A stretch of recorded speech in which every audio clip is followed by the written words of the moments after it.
sample spaces. And we have a few vocab words that you probably have already heard of before that we're just going to cover to clarify. The first one is just an experiment. And that is just a situation that involves chance or just any really just situation, right? Think of like a coin flip or coin toss. That would be like an experiment. And that's what I'm going to use to kind of explain these words. So in our example here, we're just going to talk about a coin flip.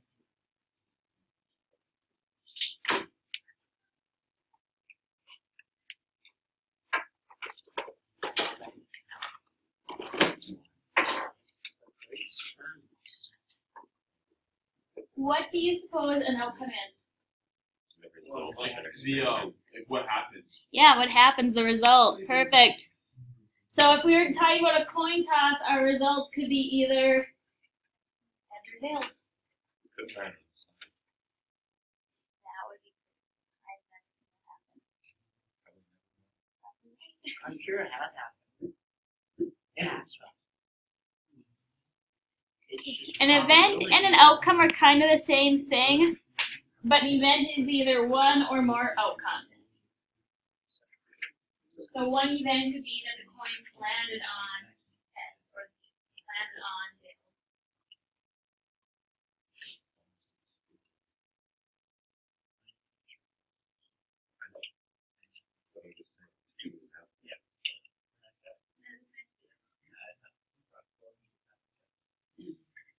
Okay, the sample space is all your possible outcomes.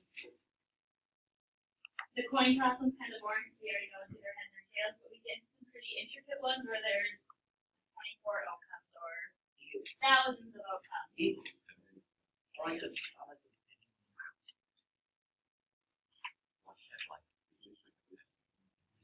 or tails? How boring would your life be if you just this or that? Really, you either fail or you either be completed. Failure. Or you don't. And then a tree diagram is just a visual way to represent your sample space. Kind of looks like a genetic family tree, like you start up here and then it like branches off into a bunch of different things. Now those hit pretty good. They really do. Have you done it before? Yeah, I actually have. That's why I said I don't like a tree diagram? Oh. In math? Yeah. What else would I be in? Science. Okay, let's try a pretty simple tree diagram. So, we have a red and a black token that are placed in a bag. A token is drawn, and the color is recorded. It is then returned to the bag and a second draw is made. Represent the sample space by constructing a tree diagram. So, for this one, we're just going to start with what is our options here. That's kind of how you always start. Options, your outcomes, whatever. So if I put my hand in the bag, what are my two options? Red or black. So it's going to either go, I'm going to use R or B. So we don't know yet. It's this or that. Then I put that token back in the bag, and I do it again. So let's say I drew from the red token. What are my two options for the second one? Red and black. So let's say I drew from the black one. I'd still have two options of red or black.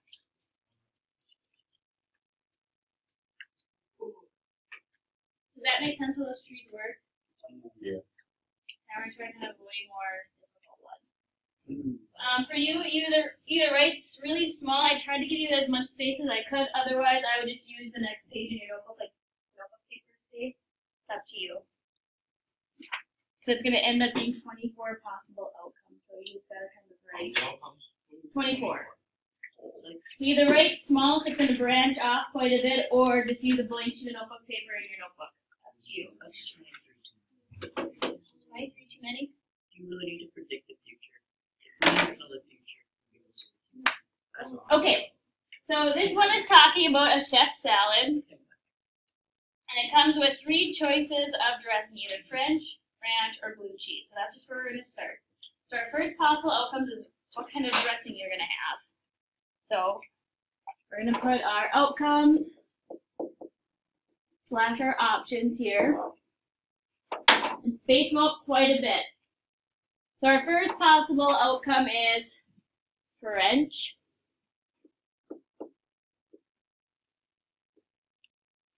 or ranch, or blue cheese. I think I spelled that the wrong way. Sorry, guys.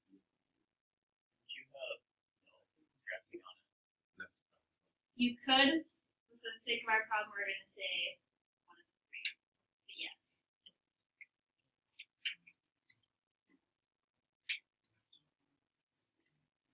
Okay, now from here, depending on which category you fall into, you get these different topics. So our first one is cheese. And see, now this is where probability starts, right? Because like we're gonna have cheese or no cheese. It gets kind of weird. So like this one, we go with the French route. We can have cheese or no cheese. Same thing here. Cheese or no cheese. Cheese or no cheese. Blue cheese is a person.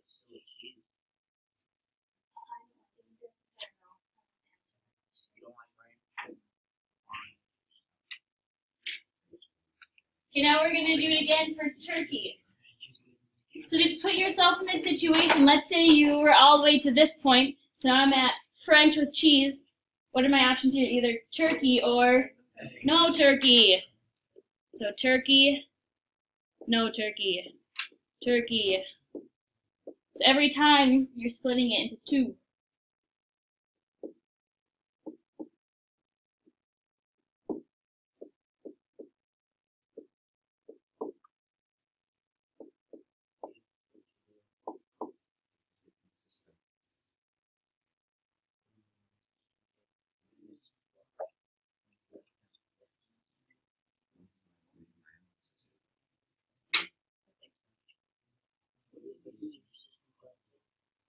Okay, then our last one, eggs or no eggs.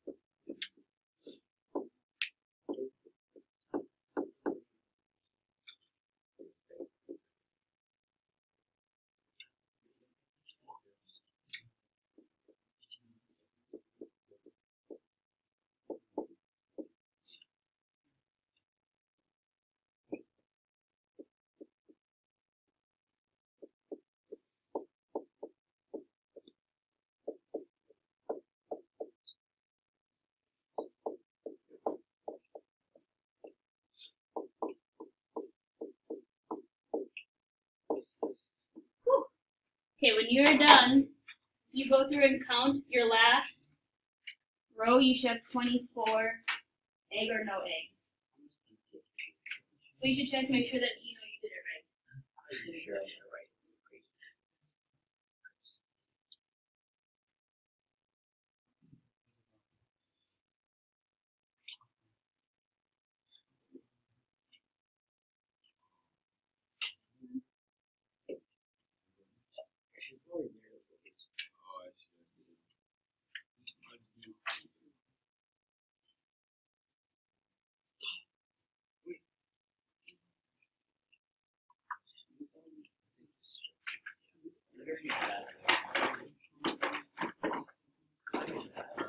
Did we all get 24 possible outcomes?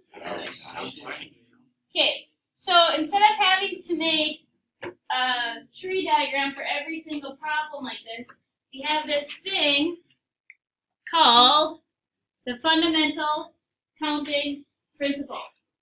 And what it says is the number of possible outcomes in a sample space can be found by multiplying, like when you blank, the number of possible outcomes from each stage or event.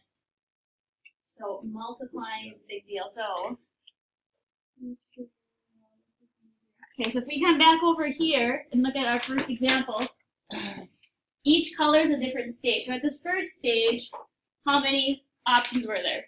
3. Okay, and then the blue stage, how many options did I have? 6. Think about it. It was either cheese or no cheese. So 2. Okay, now it's turkey or no turkey. And then egg or no egg. Multiply those out and see what you get. Really, what do you get? 24. Right? Yeah. 6 times 2 is 12. 12 times 2 is 24. Okay, so now let's try a problem like that. I had to turn your table so it fit on one sheet of paper, so I apologize. But it says, new cars are available with a wide selection of options for the consumer. One option is chosen from each category shown. How many possible outcomes are there? What do we have to do here, folks? Yeah, because look at all these different options. There's 11 different colors for the exterior, 7 for the interior. Too much for sure. Think how lucky we are to get all these options. Almost seems unnecessary. So one of the options is how many.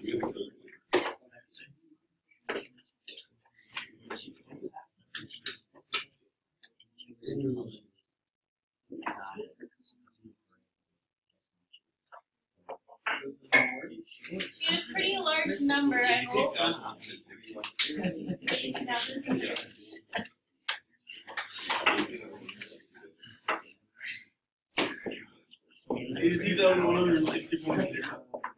you're wrong.